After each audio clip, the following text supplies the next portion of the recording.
ఇష్టపడి పెళ్ళి చేసుకున్న తర్వాత కొన్ని ఇయర్స్కి 3 ఇయర్స్కి మ్యారేజ్ అయినాక 3 ఇయర్స్కి మా ఆయన యాక్సిడెంట్లో బెడ్ రీడెడ్ అయ్యిండు. ఒక 4 ఇయర్స్ తర్వాత నాకు ఈ జాబ్ వచ్చింది.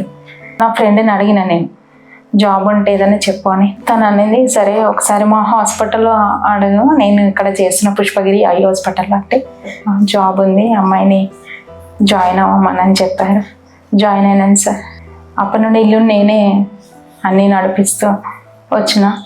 మా పాప అప్పుడు 5th క్లాస్ సార్, మా బాబు 2 ఇయర్స్. మా ఆయన బెడ్ మీద ఉన్న అన్నీ ఇంకా మోషన్ యూరిన్ అన్నీ మళ్ళీ మా పిల్లల్ని చూసుకొని అట్లా నేను జాబ్కి వచ్చి. మా అమ్మ వాళ్ళది ఏది లేదు సార్, మా అత్త వాళ్ళు కూడా నాకు ఏ సపోర్టు లేదు. ఎందుకంటే నేను ఇష్టపడి చేసుకున్నాను కాబట్టి నువ్వు ఎట్లా చేసుకున్నావు అట్లా బతుకు అన్న రోజులు కూడా ఉన్నాయి నావి. అసలు ఏ సపోర్ట్ లేదు సార్. నాకు రెంట్ ఇల్లు, నా పిల్లల చదువు, నాకు ఏ బ్యాక్ సపోర్ట్ లేదు సార్. మా ఆయన చనిపోయిన పని ఉండే నాకు ఈ డ్యూటీ ఒక్కటే.